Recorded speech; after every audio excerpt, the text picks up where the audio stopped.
So WWE have got a bold strategy, one might say, when it comes to advertising Edge versus Randy Orton for Backlash coming up. And that is that it is going to be the greatest wrestling match ever. Not just that, but the tagline for the whole show is the greatest wrestling match ever.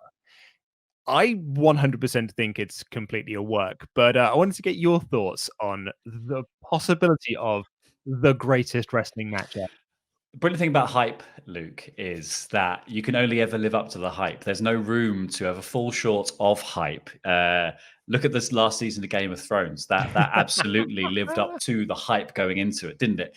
This match can only achieve the level of hype that is needed from something that has been dubbed the greatest wrestling match ever. I hope that I hope that this is kind of tongue in cheek because something is going to happen that stops it being a wrestling match. Like I feel like Orton calling out Edge and saying like, "Yeah, well, you beat me in a fight, but you didn't beat me in a wrestling match." Like, is alluding to the idea that he's going to cheat in some way or it's going to be dirty, and it's not gonna, it is not going to be the greatest wrestling match ever. Because I don't know, like. Not to be cynical about it, but how could it be? Like, literally, how could it be? It's, Edge was a very good performer, but he's been out of the game for 10 years, 9 years. Randy Orton is a very good performer when he wants to be. So I don't think anyone is under any illusions that this would be the greatest match ever. Like and it's also like it's weird to advertise it as such when we've seen the Clash recently. We've seen them do a very long WrestleMania match, right? Yeah, the second longest, the second longest WrestleMania match in history, only behind the 60-minute Iron Man match that went overtime between Brett and Shawn. Yeah, I mean, so I'm 100% think this is a work. I think that Orton's going to get into the ring. He'd immediately hit him with a chair or punt him in the nether regions, and he will get to that heel heat by denying the fans the greatest wrestling match ever. Like that's kind of like my feeling on it. One pitch I did see that came in from one of the podcast reviews that we did on for the Raw review was that they effectively do the finger poke of doom. So they get in, Orton just pokes him in the chest, Edge takes a big bump, Orton pins him, Edge turns heel, and they reform rated RKO. And so the pair of them deny us the greatest wrestling match of all time, and they go on a hot tag team run instead.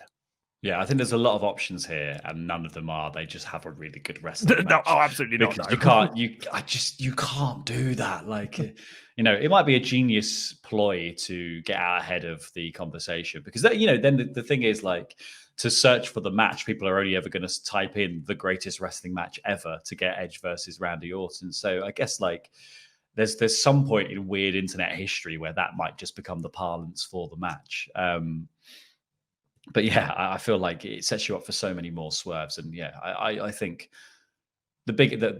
in my head, the biggest one is Orton, like getting some heat back and denying everyone the wrestling match. And we're probably going to see another concerto or something like that, like to build to another match at SummerSlam or something down the line. Like, that I think they're going to want it on a bigger stage and hopefully put it off till there's a crowd there. Like they don't want to waste this, they have a deal with Edge that limits the amount of appearances he can make, right? Like, so you don't want to waste those appearances in front of nobody.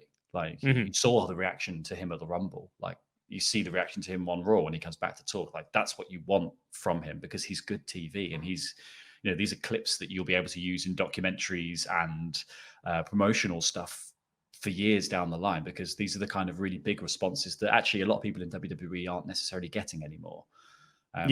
So yeah, I think you don't want to squander him on the greatest wrestling match ever in front of nobody, or in front of NXT wrestlers. Sorry. Yeah, and the problem with this whole greatest wrestling match ever thing is like, if it's a work, like if it's going to end up being that Randy's just sort of going to screw the fans out, I totally get that.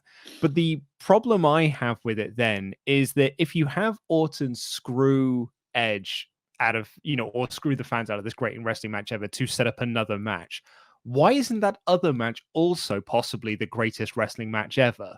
Because it's not just specifically this match can be the greatest, because surely the follow-up match could also be the greatest wrestling match ever. So long as it's a wrestling match, yeah. Well, yes, perhaps, maybe if it's a TLC match, then, but it's still so the tagline for me just doesn't work at all. You're setting yourself up completely for failure. I brought up the. Do you remember that GoldenEye game that came out on the PlayStation 2? What was it called? Like GoldenEye. Oh, I don't remember what it was called now, but it was a James Bond game that wasn't tied into a movie, and it was a pretty decent shooter. It was pretty good. It had a decent multiplayer on it. But because it was called GoldenEye, everyone just compared it to GoldenEye on the N64. Whereas if it had just been called James Bond, the Nightfire. Nightfire or something along those lines, then no one would have said, probably would have said, it's quite good. It's probably the best Bond game since GoldenEye.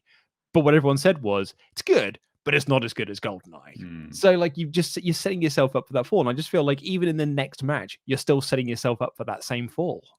Yeah, so actually that probably does lead you to think that the swerve is more likely that they end up on the same team now, right? Because then we don't have to go through the drama of them having another match, or unless Orton's writing Edge off TV again forever. That's kind of that's all. That's the only other bit that I'm thinking of is because otherwise I just don't know, because it's it felt very settled at WrestleMania, frankly, and it kind of feels like a pointless elongation of this feud to be like, well, that wasn't a wrestling match. It's yeah, but that's what you asked for originally, Randy. It certainly doesn't help the fact that they're cutting the exact same promos that they did in the lead up to WrestleMania as well. Yeah, well, I think that's the thing, is we can't just keep retreading the same ground with these two, and there needs to be some sort of advancement in the dynamics between them, because Orton's coming from it's a stupid position to be like, that wasn't a wrestling match. It's yes, it was. I'm sorry, but wrestling includes the cornucopia of all the other types of matches. Like a TLC match is a wrestling match. It's just not a Kurt Angle before he became a WWE star wrestling match. It's not a amateur wrestling match. So yeah, I just feel like, sometimes continually labeling things like the delineation of what's a wrestling match and what isn't is going to get very confused here. And if they're not going to do a straight up wrestling match, it's just going to be a swerve. And that's all we're going to get.